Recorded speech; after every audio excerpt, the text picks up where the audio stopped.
কঠিন কাজ সহজ করতে দোয়াটি পড়ুন।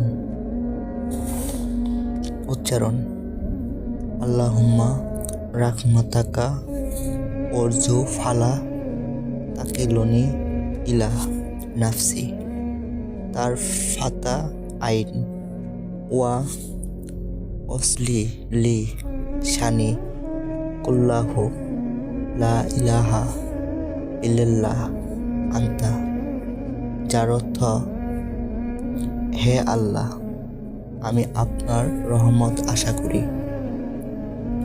এক পলকের জন্য আমাকে আমার নিজের উপর ছেড়ে দিবেন না এবং আমার সমস্ত বিষয় সংশোধন করে দিন।